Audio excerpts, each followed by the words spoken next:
Olá, meu nome é José Antônio, professor de História Eclesiástica do Seminário Batista do Nordeste Paulista.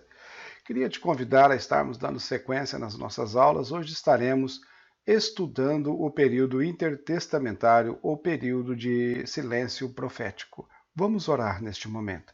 Deus, abençoe-nos no decorrer desta aula e que o Senhor possa nos orientar, possa nos capacitar, a fim de que tudo o que venhamos fazer seja para a honra e glória do teu santo nome.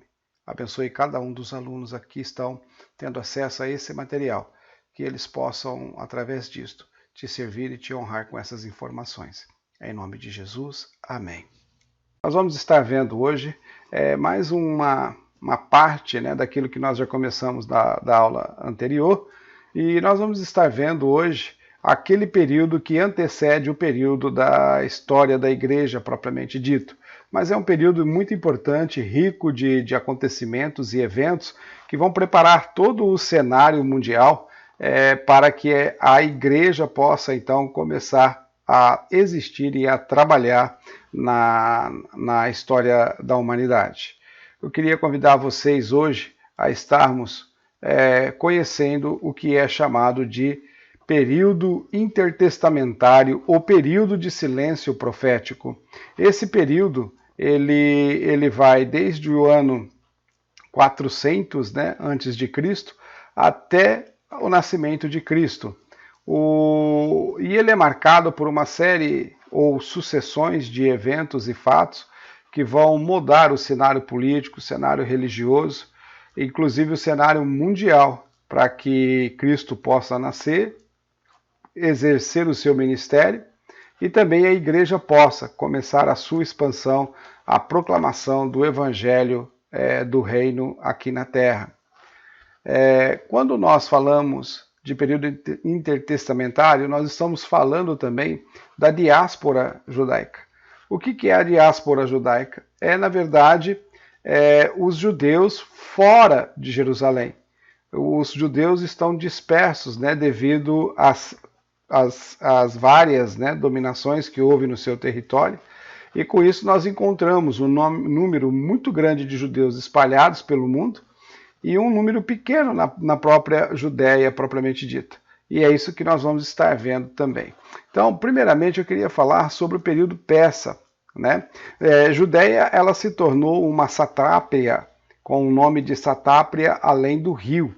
Ela tinha por nome Jeúde, e ela era, juntamente com o território dos samaritanos, conhecido como cuteenses, eles então formavam a Satápria além do rio.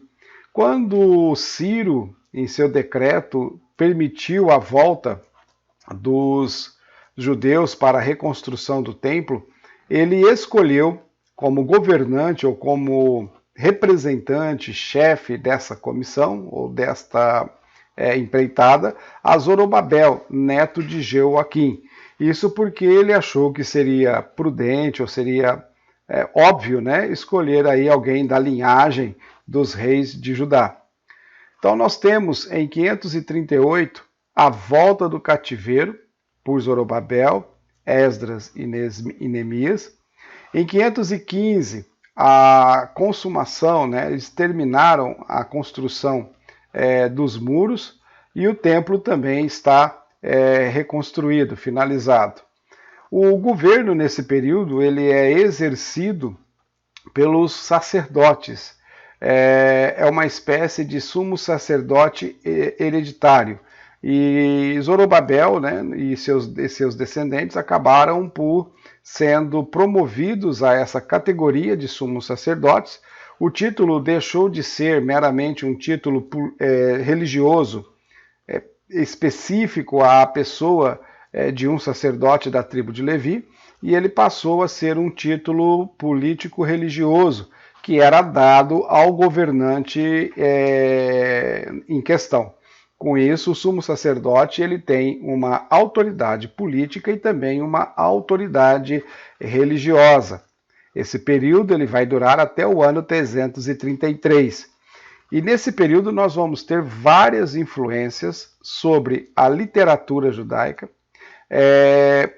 passa-se a criar a prática, né, ou prédica de leituras das escrituras em público, são criadas as sinagogas e nós passamos a ter uma influência muito forte também na religião judaica do zoroastrismo. Esse veio trazer algumas modificações, alguns novos entendimentos em relação à fé judaica. A língua incorporada à cultura judaica foi a língua aramaica, que era a língua franca usada pelos persas, como o inglês é usado hoje em dia. Tanto que nós encontramos no Novo Testamento algumas porções em aramaico. Como eu disse no início, nós temos os judeus espalhados pelo mundo. A grande maioria dessa população judaica ela está residindo fora de Jerusalém e temos um pequeno número em Judá. Os nobres judeus estão fixados na Babilônia e há uma colônia muito grande no Egito também de judeus. Quando houve a invasão de Nabucodonosor, é para lá que vários judeus fogem, levando com eles também a Jeremias. E Jeremias depois acaba sendo morto nessa colônia do Egito. E você então tem uma grande concentração ali. E você tem os habitantes também da Judéia. Mas os nobres eles preferiram ficar em Babilônia. Isso vai ter um papel importante também quando nós formos ver a questão da evangelização da igreja primitiva. O próximo período que vai se iniciar a partir de 303 é o período grego, período chamado período helênico. Esse período ele é marcado pelas conquistas de Alexandre o Grande, que vai reinar de 333 a 323. E ele tem como proposta colocar a cultura helênica no mundo todo, conquistando o mundo para imprimir a cultura helênica, a fim de se conseguir a evolução, né, social das civilizações e dessa forma conseguir harmonia, conseguir trazer paz. Então, dentro de um certo princípio, né, foi o mesmo adotado pelo rei Aquenemeida, quando este resolveu conquistar a Babilônia, fazer guerra para acabar com as guerras. Então, na esperança de Alexandre era que a cultura grega viesse trazer uma harmonia, uma relativa paz para a sociedade, e dessa forma, através da cultura, do conhecimento da filosofia grega, essa paz pudesse ser alcançada. Mas Alexandre não viveu muito tempo. Alexandre teve um período muito curto de vida e ele dividiu o seu império com os seus generais. Como a região da Judéia é uma região muito rica e também ali passa várias rotas comerciais, ela tem uma projeção estratégica muito importante. Baseado nisso, ela é uma região cobiçada e disputada por vários povos. Vamos ter alguns períodos de dominação sobre essa região. O primeiro período foi o período babilônico, o segundo período foi o período persa, o terceiro período agora que estamos vendo é o período helênico, é o período dos gregos. Então, durante esse período, nós vamos ter a morte de Alexandre o Grande e a região, então, passa a ser dominada por Ptolomeu ou pelos ptolomaicos. Esse período é um período de relativa harmonia, de relativa paz, que vai desde 323 a 246, porque Ptolomeu ele não é um regente, ele não é um governante que quer enfiar a cultura grega à força nos judeus. Ele conhece a sociedade judaica, ele entende a complexidade dessa sociedade e ele tenta, de uma maneira harmônica, de uma maneira pacífica, ensinar a cultura grega e deixar que essa cultura penetre nessa sociedade judaica de uma maneira através da aceitação e não da imposição. Então ele prega uma liberdade religiosa de governo e ele então promoveu a cultura judaica também em outras regiões. Alexandre ensinou bem a Ptolomeu, ele carrega também esse princípio, né, de respeitar a religião e a cultura local. E isso trouxe significativa paz nesse período. O próximo período de dominação foi o período Seleucida, um período conturbado, um período difícil. Por quê? Porque ao contrário de Ptolomeu, os Seleucidas, eles tentaram fazer com que a cultura helênica fosse aceita pela cultura judaica pela imposição, pela força. E isso gerou uma série de problemas, uma série de controvérsias e revoltas, que trouxe uma instabilidade muito grande para essa região no período aí de 174 a 163. Então, os Seleucidas, eles vieram sem liberdade religiosa para o povo, para a promoção dessa cultura grega, e teve a sua maior expressão com Antíoco Epifânio IV, quando este, através dessa metodologia ou dessa maneira de imposição, ele acaba provocando a difamação do templo. Ele acaba trazendo uma profanação para o templo. E isso aconteceu quando ele colocou uma estátua de Zeus, do deus grego Zeus, dentro do templo. E ele também se aliou com os samaritanos, que eram inimigos dos judeus, e queimaram porcos no altar de sacrifício do templo. E isso se tornou algo assim muito odioso, muito difícil de ser aceito pelos judeus. Dentro desse cenário, nós vamos ter o surgimento, então, de alguns partidos, né, em relação a essa questão da cultura grega. O primeiro partido que surge são os fariseus. Os fariseus é um grupo radical, dentro de uma ortodoxia, de um ensino conservador, né? E ele procura, então, lutar contra o helenismo e contra as influências desse helenismo, repudiando nos seus ensinos toda e qualquer forma dessa cultura grega. O outro partido que surge são os saduceus. Eles eram pró-helenistas, eles tinham uma abertura a esse helenismo e eram mais abertos, então, a aceitar a cultura grega. E isso colocou esses dois partidos em oposição, um para com o outro. O que marcava os saduceus era a questão de não acreditar numa vida espiritual, não acreditar na questão da ressurreição. Outro partido que surge são os essênios. Não propriamente dentro desse período, mas começa-se nesse período a haver grupos de pessoas, um grupo de pessoas que começa a se isolar de todo esse contexto por achar que tudo isso se corrompeu. E essa corrupção, então, não haveria como servir a Deus de uma maneira íntegra e de uma maneira verdadeira com todas essas disputas. Esse grupo, então, começa a se isolar, buscando uma vida de santidade, uma vida ascética, com aprofundado estudo das Escrituras, passam também a copiar as Escrituras, e eles então se retiram para perto do deserto, à luz de uma das profecias também do profeta Isaías. Então eles se isolam mais próximo do deserto, na região de Qumran, e ali eles passam então a procurar uma vida de pureza, uma vida de contemplação, uma vida de maior devoção ao culto a Yahvé. Dessa forma, deles viverem e guardarem os seus escritos, e isso propiciou que em 1948 fosse encontrado nessa região, em Qumran, vários manuscritos bíblicos, que provavelmente teriam sido esses essênios que escreveram. Esses manuscritos são uma prova, um comprobatório de que o texto bíblico ele não sofreu alteração nenhuma e chega até nós na sua íntegra, né? Diante de toda essa situação, nós vamos ter um período agora que se inicia com uma revolta, que vai ser a revolta dos Macabeus. No que consiste a revolta dos Macabeus? A revolta consiste justamente no fato de que está havendo uma profanação do templo, está havendo uma profanação dos costumes judaicos, uma ofensa aos judeus. Então, o Simão, um sacerdote,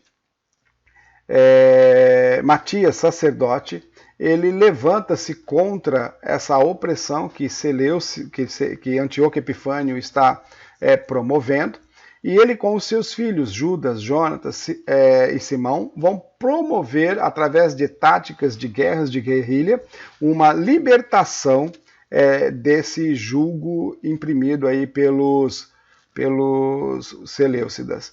Esse período ele é chamado de período Hasmoneano, a revolta dos Macabeus, então vão abrir um período chamado período dos Hasmoneanos. Em 165, então, eles conseguem uma vitória sobre Antíoco Epifânio e vão instituir o Hanukkah, a festa das luzes. Quando nós vamos para a última semana do Senhor Jesus, quando ele se dirige a Jerusalém para participar dessa festa das luzes, ela consistia no fato de que o templo havia sido descontaminado, o templo havia sido purificado. Então as moças, elas pegavam botijas com óleo e funcionava como uma lamparina e faziam uma fila do templo até a entrada da cidade. E os homens da cidade se dirigiam cantando salmos ao templo, acendendo as tochas nessas lamparinas e celebrando dessa forma a purificação do templo, ou seja, a luz voltou para Israel, o Senhor Deus está entre nós, né? A contaminação foi desfeita. Então, nesse período de 164, pós a purificação e a reconstrução do templo, alguns opositores ainda se levantaram contra os judeus, como no caso Lisias, Demétrio Sóter, né? De 164 a 150, então vai haver aí algumas pelejas, algumas lutas ainda dos filhos de Matatias, no sentido de estar evitando a reconquista dos sírios dessa região aí de Judá. Jonatas, o outro filho de Matatias, se torna rei. E como ele é da tribo de Levi, então ele traz para si também o título de sumo sacerdote. Diferentemente do outro período, agora nós temos o mesmo princípio, né? Um cargo religioso com fins civis também, políticos, mas de volta agora à casa de Levi. Com Jonatas, nós vamos ter o começo da dinastia Hasmoneana. Dinastia essa que vai perdurar até o ano 100 depois de Cristo. Simão, então, também se faz sumo sacerdote. Judas havia sido morto, ele se faz sumo sacerdote e luta contra Antíoco Epifânio IV. Isso em 144. O que acontece com Simão é que ele passa a querer impor também o judaísmo e todos os seus princípios nas adjacências ao território de Judá. Então eles vão lutar em Macaba, Ámega, Siquém, Adora, Marisa e Dumeia e vão nessa região expulsar os sírios e vão impor a cultura judaica sobre essas cercanias. Depois de Simão vai subir o seu filho, João Hircano, que também é feito sumo sacerdote e rei, e ele vai governar de 138 a 104. Depois dele, Alexandre Janeu vai subir ao trono de 103 a 76 a.C., e ali então vai dando perpetuidade à dinastia Hasmoneana. Houve uma controvérsia entre eles, então Salomé Alexandra assume o trono, foi a única mulher a sentar no trono de Israel, foi nesse período, e ela vai ficar de 76 a 66, de uma certa forma lutando para que o trono fique para o seu filho. Agora, logo depois desse período, nós vamos ter início ao período romano, que vai de 63 a 132 depois de Cristo.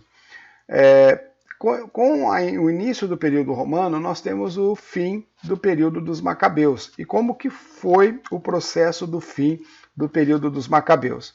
Aristóbulo II, filho de Salomé, assume o trono de 66 a 63, portanto, ficando somente 3 anos nesse trono. Mas as situações com os romanos, João Hircano II é colocado pelos romanos no lugar de Aristóbulo, e ele vai governar de 66 a 40. A Judéia se torna, portanto, um reino cliente de Roma, com um governador romano. Ela tem uma administração política com a representação desse rei servente, ou rei cliente, mas ela tem a representação civil pela autoridade romana. Passa agora a haver um governador dentro do território, e é esse governador que vai poder dar, aí no caso, decisões pontuais em diversos assuntos políticos, assim como também a questão da pena capital. Antígono, filho de João Hircano, vai subir ao trono e vai governar de 40 a 37, mas ele acaba tendo alguns problemas com os romanos e Marco Antônio, então, manda executar a Antígono. E aí vai, então, subir ao trono, ou melhor, vai haver a pretensão ao trono de um cidadão chamado Antípatro. Esse Antípatro, ele é um idumeu, ou um edomita. Quem eram os edomitas? Quando nós vamos lá no Velho Testamento, Esaú voltando da caça, estava com muita fome e ele encontra Jacó fazendo um guisado de lentilhas. E esse guisado de lentilhas, carnes e lentilhas, ele se torna vermelho. E ele ali então negocia o seu direito de primogenitura com Jacó, passando o seu direito de primogenitura a Jacó. Dessa forma, ele passa a ser chamado de Edom. E Edom quer dizer guisado vermelho. E Antípatro é um edomita, descendente de Esaú. Com isso, os edomitas vão passar agora a governar, juntamente com os romanos, a região de Judá. Isso cumprindo também uma profecia que foi proferida contra os edomitas, porque quando da invasão de Nabucodonosor, eles ficavam gritando nos portões da cidade por onde o povo conseguia fugir, e eles então iam e entregavam esses fugitivos, ou a rota dos fugitivos, para os exércitos babilônicos, que corriam atrás e matavam essas pessoas. Então o profeta proferiu uma profecia de que não sobraria descendente de Esaú sobre a face da terra. E aqui a gente vê um edomita negociando com o governo romano a subida de seu filho para o trono. Vai começar com esse processo a dinastia herodiana. Herodes, filho de Antípatro, acaba pleiteando o cargo de rei cliente. Ele é amice de César e com isso acaba-se conseguindo esse título. Mas para que se evite revoltas dentro do território por Herodes ser um edumeu e sempre ter havido divergência entre essas duas nações, Herodes casa-se com Mariana, filha de Antígono, e então ele é feito rei, que vai governar de 37 a 4 depois de Cristo. Herodes ele vai passar a ser conhecido e ficar famoso pelo aumento que ele provocou no templo, tornando o templo uma das grandes maravilhas do mundo. E ele também vai ficar conhecido por outras grandes construções, como o aqueduto, a cidade de Cesareia, que ele constrói em homenagem ao César, pelo Heródion, que foi, segundo diz aí, Eusébio de Cesareia, ele relata que quando Herodes ficou sabendo do nascimento, pelos reis magos, do nascimento do rei dos judeus, ele quis saber a localização. E segundo os sábios da corte, as profecias diziam que ele nasceria em Belém. Só que em Belém tinha 2 montes próximos e, segundo os relatos, esse rei dos judeus teria nascido num desses montes. Herodes, movido pelo seu ciúme, movido pela sua raiva, ele manda juntar esses 2 montes, e nesses 2 montes, então, no centro dele, ele faz um palácio de verão chamado Heródion.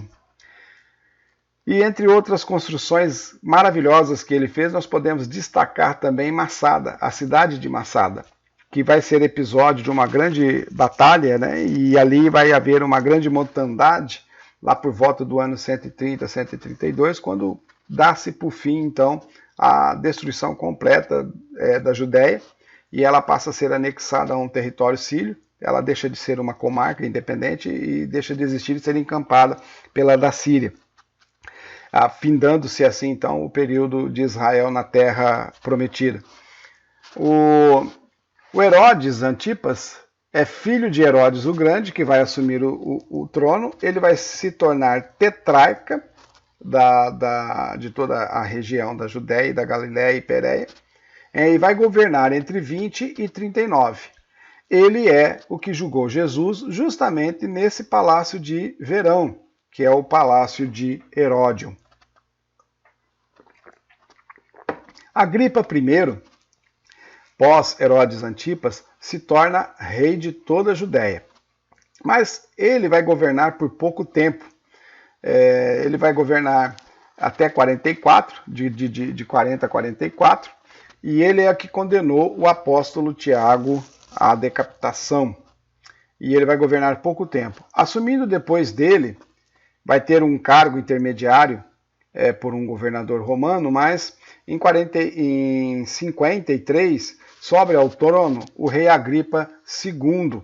E ele vai governar de 53 até o ano 100, quando ele morre em Roma.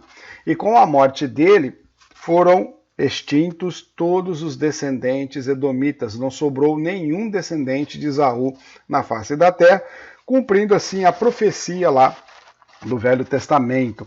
Ele reinou sobre as províncias da Judéia e também das cercanias, em torno ali Samaria, Triconíades e outras províncias. Ele presenciou a destruição de Jerusalém e acompanhou essa anexação que houve dessas províncias com a província da Síria, se tornando uma província só, deixando de existir alguma outra distinção do reino de Israel. Com isso, nós terminamos esse período que é chamado de dinastia herodiana.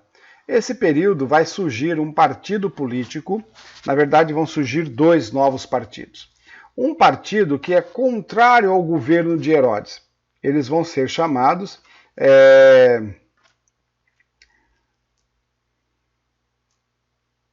de zelotes. Os zelotes, eles não aceitam a dominação romana e também não aceitam de forma alguma o governo de edomitas dentro de Israel. Eles querem uma libertação total disso daí. E surge um outro partido também favorável aos herodianos, que vão ser chamados de herodianos. Então nós já tínhamos os partidos dos fariseus, dos saduceus, dos essênios, e agora nós vamos ter o partido dos herodianos, pró-Herodes, e dos zelotes, que são contrários aos romanos e também ao governo de Herodes. Esse período é chamado de período de plenitude dos tempos. Quando nós vamos lá em Gálatas, capítulo 4, versículo de número 4, nós temos a informação a respeito desse contexto, que fala assim: mas vindo a plenitude dos tempos, Deus enviou seu Filho, nascido de mulher, nascido sobre a lei, para remir o que estavam debaixo da lei, a fim de recebermos a adoção de filhos, cumprindo-se o plano de Deus com o nascimento do seu Filho. O que isso tem de relevância em relação a essa plenitude dos tempos? Era preciso que, no tempo propício ao nascimento de Cristo, houvesse todas as condições necessárias para que o Evangelho chegasse aos mais distantes lugares da face da terra. Com o período, com a dominação dos babilônicos, Deus promoveu a diáspora dos judeus. Com os persas, Deus promoveu que a humanidade aprendesse a viver em civilização, a ter infraestrutura, a ter correios, a ter contabilidade, a ser uma coisa, uma civilização organizada, promovendo assim, ou estabelecendo a perduração de sociedades por mais tempo e menos guerras. Depois dos persas com os gregos, nós tivemos a implantação do vocabulário, da língua. A língua grega se tornou a língua franca no mundo todo, a língua ponte, como o inglês é nos dias de hoje.